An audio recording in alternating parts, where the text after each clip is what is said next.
আমরা যদি সাম্প্রতিক ব্যাংকের বিভিন্ন আপডেট খবরগুলোর দিকে তাকাই, প্রথমেই আমরা দেখব দ্য ডেইলি স্টার বাংলা পত্রিকায় বলা হচ্ছে আমানতের সুদের হার বাড়লেও ব্যাংকগুলোর টাকার অভাব কাটছে না। এখানে বলা হচ্ছে আমানতের সুদের হার বাড়ানো সহ কেন্দ্রীয় ব্যাংকের নানামুখী প্রচেষ্টা সত্ত্বেও দেশের ব্যাংকগুলোর টাকার অভাব যেন কাটছেই না। ফলে কয়েকটি ব্যাংকের আর্থিক সংকট আরও বেড়েছে।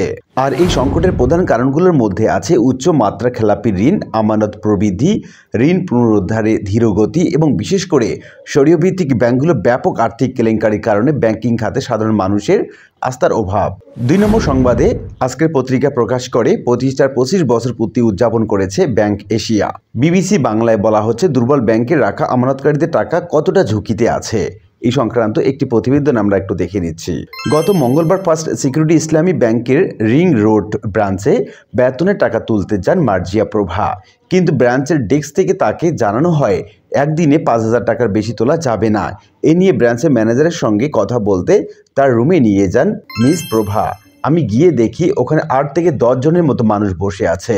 ম্যানেজার জানান, আপা আমি 5,000-এর চেয়ে একটা টাকাও বেশি দিতে পারবো না, দেখেন আরও মানুষ বসে আছে। এখান থেকে আমরা খুব সহজেই বুঝতে পারছি যে আমানতকারীরা তাদের টাকা সহজেই তুলতে পারছেন না 5,000 টাকার বেশি। তো এটা গ্রাহকদের জন্য একটা হয়রানিমূলক ব্যবস্থা বর্তমান চালু হয়েছে। এরপর এনটিভি অনলাইন পত্রিকায় বলা হচ্ছে সৌদি মুসলিম এবং হজ এজেন্সিদের সঙ্গে সোশ্যাল ইসলামী ব্যাংকের মত বিনিময় সভা হয়েছে। তো এই মত বিনিময় সভার কারণে তাদের ব্যাংকের যে ঐক্য এবং ভিত্তি আরও সবল হবে বলে সংশ্লিষ্টরা আশা প্রকাশ করছেন। এরপর সময় নিউজে বলা হচ্ছে ব্যাংকে গ্রাহকের আস্থা ফেরানোর টেকসই উপায় কি, এই সংক্রান্ত একটি প্রতিবেদন আমরা দেখে নিচ্ছি। তিনি বলছেন অন্তর্বর্তীকালীন সরকারের ন্যায় সংস্কার কার্যক্রমে ব্যাংক খাতে গ্রাহকদের মধ্যে আস্থা ফেরানোর ইঙ্গিত মিলছে। তবে আস্থা ধরে রাখতে ব্যাংকগুলোর চাহিদা মাত্র গ্রাহকের অর্থ বা আমানত ফেরত পাওয়ার নিশ্চয়তা দিতে হবে বলে জানিয়েছেন জনতা ব্যাংকের সাবেক চেয়ারম্যান এবং অর্থনীতিবিদ ডক্টর জামাল উদ্দিন আহমেদ। ডলারের বাজার বর্তমান স্থিতিশীল রয়েছে জানিয়ে এই অর্থনীতিবিদ বলেন, চলতি বছরের শুরু থেকে বৈদেশিক মুদ্রার বাজারে বেশ অস্থিতিশীল ছিল, তবে সেটি অবস্থার পরিবর্তন হয়েছে। শেয়ারনিউজ.com পত্রিকায় বলা হচ্ছে আরও তারল্য সহায়তা পাচ্ছে শেয়ার বাজারের 4টি ব্যাংক। কোন ব্যাংকগুলো আমরা দেখে নিচ্ছি। শেয়ার বাজারে তালিকাভুক্ত 4 bank national bank, Exim bank, social ইসলামী ব্যাংক এবং ফার্স্ট সিকিউরিটি ইসলামী ব্যাংকে আরও তারল্য সহায়তা দেবে বাংলাদেশ ব্যাংক। এদিকে দ্য ডেইলি স্টার বাংলা পত্রিকা আরেকটি নিউজে বলা হচ্ছে এবি ব্যাংকের আর্থিক সংকট কাটার লক্ষণ নেই। প্রথম আলো পত্রিকায় বলা হচ্ছে 10 ব্যাংকের 2,775 পদে উত্তীর্ণ প্রার্থীদের মৌখিক পরীক্ষার তারিখ ঘোষণা হয়েছে। শেয়ারনিউজ.com পত্রিকায় বলা হচ্ছে ইসলামী ব্যাংক কোম্পানি আইন 2024 খসড়া বিষয়ে IBCF এর সংলাপ অনুষ্ঠিত হয়েছে। দ্য ডেইলি স্টার বাংলা পত্রিকা আরেকটি নিউজে বলা হচ্ছে নতুন করে রিজার্ভ চুরির যে খবর সেটা ভুয়া, এরকম একটি বিবৃতি দিয়েছেন বাংলাদেশ ব্যাংক। প্রথম আলো পত্রিকা আরেকটি সংবাদে বলা হচ্ছে সরকার পরিবর্তনের ধাক্কায় খেলাপি ঋণ বাড়ল সরকারি 4টি ব্যাংকে। আজকের পত্রিকা সংবাদে বলা হচ্ছে ন্যাশনাল ব্যাংকে কর্মপন্থা নিয়ে কৌশলগত পর্যালোচনা সভা অনুষ্ঠিত হয়েছে।